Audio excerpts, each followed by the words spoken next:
I've been told there is a consensus that Bitcoin is going to experience a blow-off top similar to what occurred in 2013 or 2017. And you could nearly stretch it as far as 2021, where it ran very fast from 11K up to $65,000. Now, while the markets can't guarantee a blow-off top, what we can do is look to particular signals which may suggest that we are leaning towards a blow-off top, or at the very least, a significant move to the upside. Smash up the like button, hit the subscribe button if you're new here. It is your home of macro cycle analysis. You're joining myself, Jason Pizzino, as we cover Bitcoin, cryptos, the stock markets, and of course, the real estate cycle. The real estate cycle is the key pillar to everything that surrounds our economic cycles, our business cycles, and the financial markets that we trade. We're going to get into the Bitcoin blow off top, but first, I want to cover the traditional markets to give us an overview of the markets, if you will. So let's start now with a couple of key lessons from the Nasdaq. Pretty interesting data here that we can go through to help us with our Bitcoin and crypto trading. Now, if we just take a quick look at the data before we get into the lessons themselves, so that we can hopefully make the most from this cycle. The data here is looking at the Nasdaq 100 versus the Nasdaq 100 equally weighted. So essentially, if you were to buy into each of these tickers, each of these ETFs, which one is going to perform better over the long term? Very simply, if you look at the Nasdaq 100, you can see the black line here. It's performed much better than an equally weighted Nasdaq. Now, why is that important to us in Bitcoin, in cryptocurrencies? Now, the first lesson with this is that each of the ETFs is going to be weighting the stocks that are in that ETF differently. For example, QQQ is going to put more weight on the top 1, 2, 3, 4, 5 market caps and lower weighting on the bottom market caps. With the equal weighting, it's going to give it equal weighting across the board. Now, the top market caps are going to continue to get more and more weighting as they grow. For example, Nvidia has obviously gone from out of the top 10 to nearly number 1. It's at number 2 market cap now in terms of the size. And so you're going to be getting more and more of those returns. And that's obviously a fantastic sign if you are invested in the Nasdaq 100, because of course, Nvidia has gone absolutely bananas. So you're getting a bigger and bigger return on your money here looking at this ETF. Now, if you're looking at the equally weighted, you're not going to be getting those same returns that Nvidia is experiencing because, well, you're not as heavily invested in Nvidia with the equal weighting. You're going to have everything equally weighted in the top 100. And so what the problem is here is that you are now holding some of the laggards and you're not holding as much of the winners, so the leaders. And that happens all the time with Bitcoin and cryptocurrencies. Many want to get into the laggards, as you can see with my list down here, my 2017 garbage and dead charts. Don't worry about the projects or get too attached to them. You're not married to them. You don't owe them anything. But what happens is people get very, very attached to these cryptos. And because they are down a lot, they think they're going to pump. And that is possible. But from what I've experienced in the books and the lessons from many that have come before me for over 100 years, have suggested that you're better off being in the winners. So it's not my opinion, it comes from their research, and I continue to implement that in my own trading and investing. So I want to be holding the winners. I want to be holding the stuff that is running up and moving with the market and potentially outpacing the market. Obviously, Nvidia is one of those. It's definitely outpaced the market. So that's just a simple lesson on holding leaders or winners or strong stocks or cryptos as opposed to the laggards. Now, of course, some of them are going to pop off. And to me, that comes down to human psychology. A lot of people love the gambling mindset. They want to find something that's well and truly down and they think they're going to win big and they're going to become rich from one trade.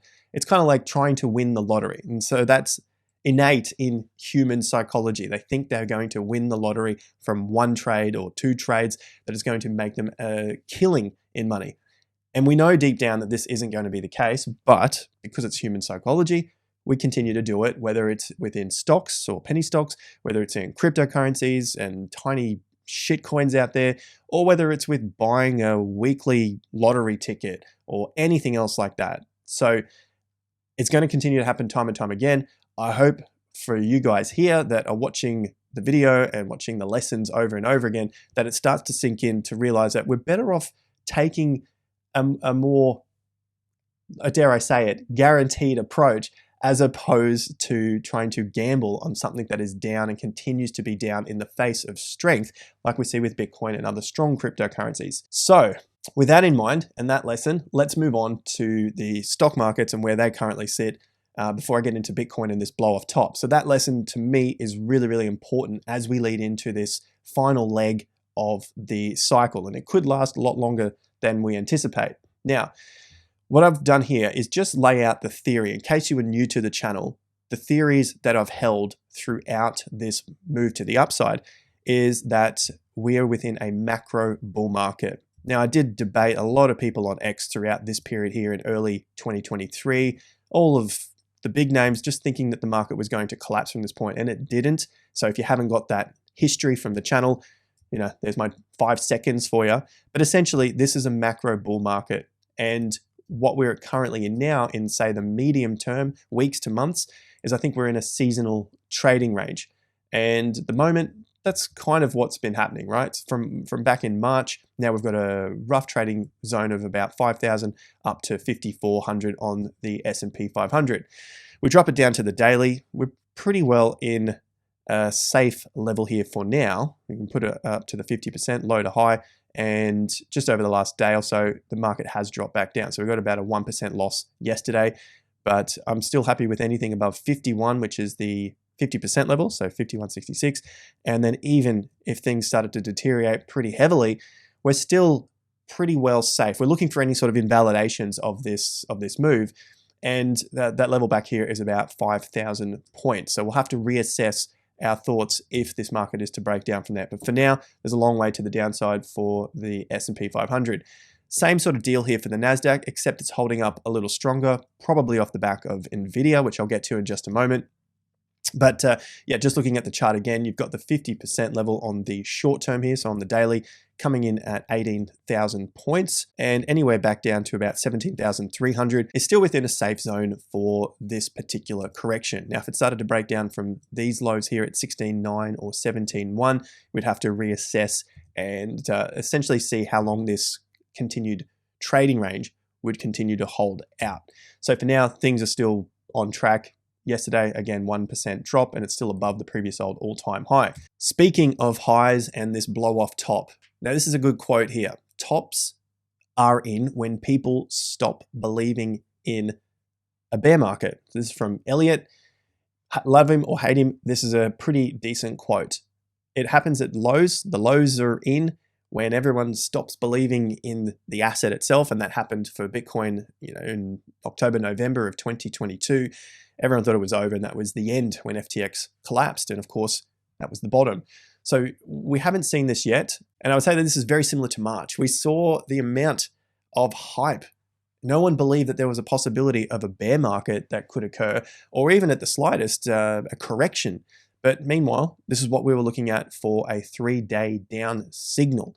So here it is, just again for you guys. That was at the top here, red, red, red. That was our signal to suggest that maybe Bitcoin isn't going to be going up anytime soon, and we're going to experience a prolonged period underneath the all-time high. You've probably heard me say that many times before now. So the 3-day down signal, there was a median time frame in months of roughly 4 to 6 months underneath the all-time high. So if I pop this on here and come across to where we are now, we're at 77 days. So by 90th day, so June, give it 2 more weeks, we're going to be at 3 months. 4 months is going to take us out to middle of July. So again, that's probably about 40 days away. Do I think it's going to get there? I don't know. I'm just looking at the median timeframes. In the past, we've seen after this significant signal from tops that it takes quite some time for the market to recover from here. Now, in yesterday's video, this one right here, I also looked at the 3 weeks up. So let's throw it onto a weekly chart, and we can see these 3 green arrows. There's a good reminder there. Hit that like button. Let's go for 3,500 likes. Now, in terms of these 3 green arrows to the upside, higher highs, higher lows, what we had seen in the past, this is a chart here, that the market itself, once it sees a signal, typically goes on a pretty significant run to the upside. And it's even better when it comes from early on in the cycle. You can see here we got the 3 green arrows, and this was the last move to the upside. So basically like an entry from that point. The percentages aren't necessarily there, but at least it's still positive to the upside. You get a swing bottom, another push, and then basically a breakdown. So we may be at the start of a new one. We don't know yet because we don't have confirmation of the market breaking out to the upside. But if we layer this on top, then maybe we still have a little more time here for the market to consolidate before going on another move. So what could this move entail? And this brings us to our blow off top. So let's have a look at the previous history here. Put on a log chart. We'll take off some of the lines so it gets a little bit cleaner. Actually, I'm going to have to keep these on because we need to see these numbers down the bottom. Essentially, we're looking at this blow off top. So this move from January into December 2017. And we can also have take a look at this blow off top here. This was the 2013 move, October into basically late November, early December. But we're looking here at the average true range. And so a blow off top, at least in my opinion, is going to be subjective to what you think a blow off top is.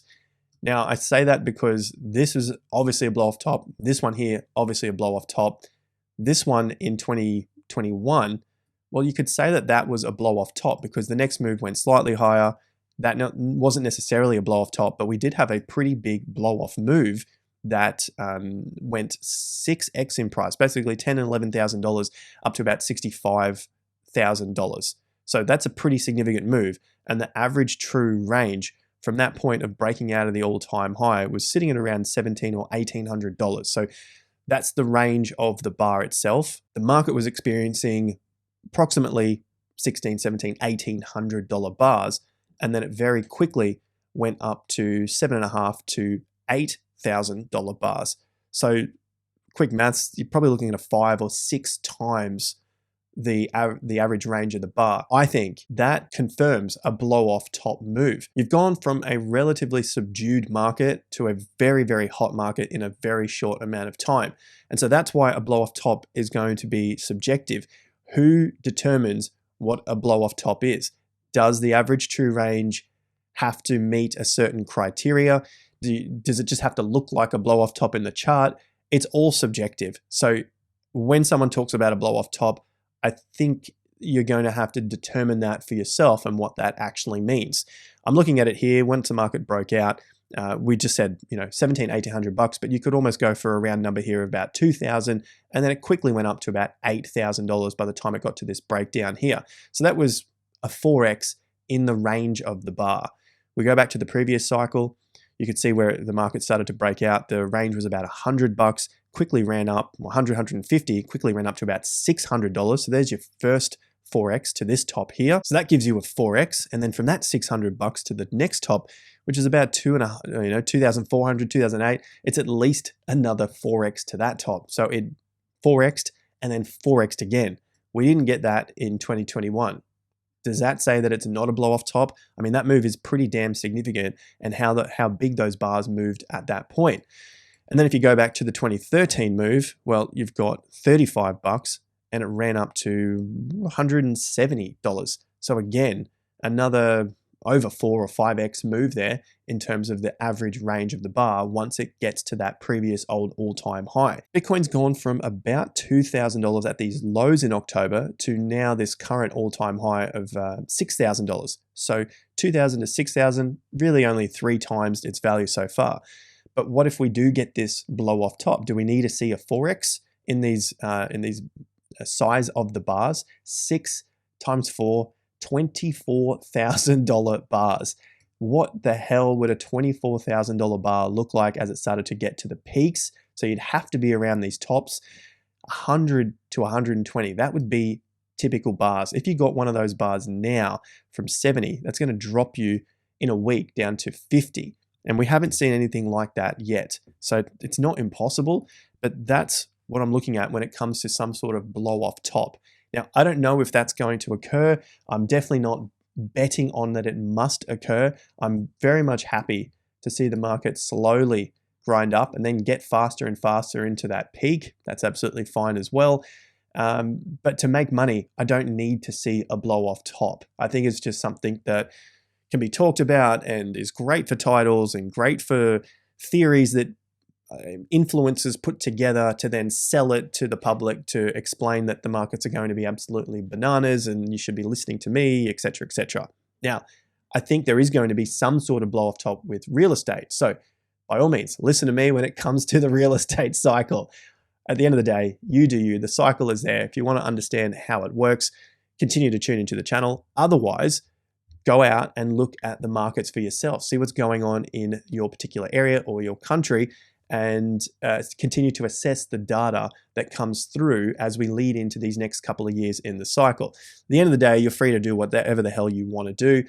But of course, I think there is going to be some sort of significant move when it comes to the real estate cycle in these next couple of years. Now, a final thought on the average true range before we have a look at a few other charts here. The average true range for Bitcoin is at 6K. Bitcoin has done almost $12,000 weeks already. You can see the week here in April, 72,700 down to 61,300, give or take, it's about $11,500 into that low in May. It did under 10 grand, but it has done at least one of those already. So it might not be too out of the question to get a doubling from this point for it to get to that $12,000 average range for the week. But for it to get to that point, you're probably going to have to see bigger ranges than $12,000. So I don't think an average range of 12K is out of the question. Maybe we do get to sort of $15,000 to $20,000 bars. And for that to occur, I think we're going to have to be significantly higher than where we are right now. Now, does that constitute a blow-off top in your books? Let me know in the comment section down below. Do you think we're going to get a blow-off top for Bitcoin at the end of this cycle? Now, as much as I love speculating on the charts, I do want to stick with the objective data, the stuff that has actually got some backing to it. But it's always interesting to have a look at what might occur and to be prepared for several situations. But of course, at the end of the day, we follow the rules because the rules are what keep us safe in the market. Obviously, the swing chart at 50% levels, and of course, other things like our Wyckoff patterns and other Gann style analysis. Let's continue to follow up with several other charts here, update them as we have done over the course of several months now. This one here has been a pretty interesting one to follow, the total market cap USDT dominance, so essentially USDT dominance. And when it has got to this diagonal, you've typically seen a pretty significant top for Bitcoin. And when it gets to some of these peaks, not that there's been a significant line there, but when it gets to some of these peaks, there have been significant turning points at lows for Bitcoin and in some cases cryptocurrencies. While it's above the 50% here, or USDT dominance is up, I should say, when it's going up, Bitcoin and altcoins are going down. So when this is going up, Bitcoin and altcoins are going down. When the dominance is going down, Bitcoin and alts are going up. That's pretty simple because typically you'd see some of the money coming out of the stablecoin going into Bitcoin and alts. And what we have seen over the last few weeks is a low right there for Bitcoin.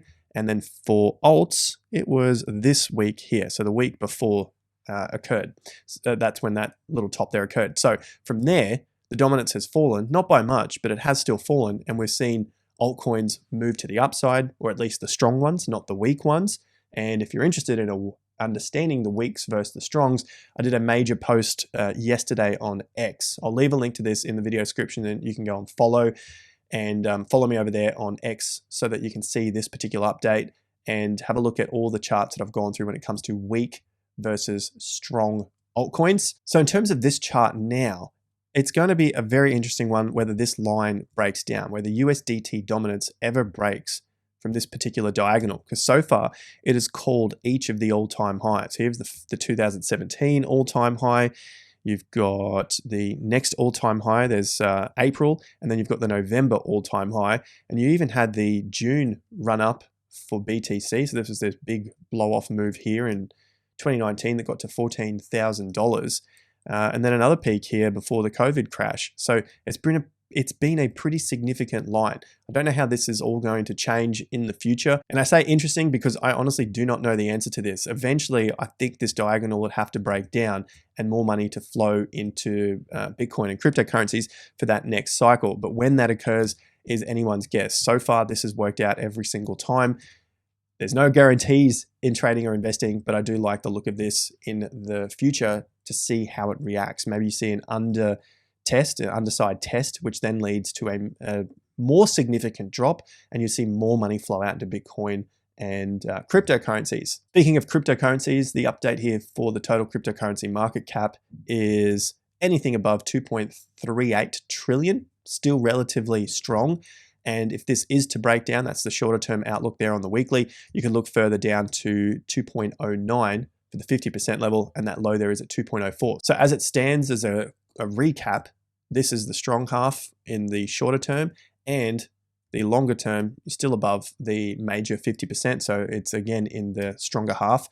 And if all of that was to break down, we've still got some support back here at 1.85 trillion, which is also above the ETF top, so the Bitcoin ETF top. So plenty of support to the underside should any of this break down and just take more time to consolidate before the next move to the upside. Now I'm starting to lose my voice, so I'll wrap it up there. Go and check out this link in the video description for the laggards versus the leaders in the top 10 cryptocurrencies. And don't get too excited. This one is not number 3. It's number 3 on the analysis, and you can see that they're all in order here. Thanks again, guys. Like and subscribe if you're new to the channel. And again, links in the video description. See you at the next one. Till then, take care and peace out.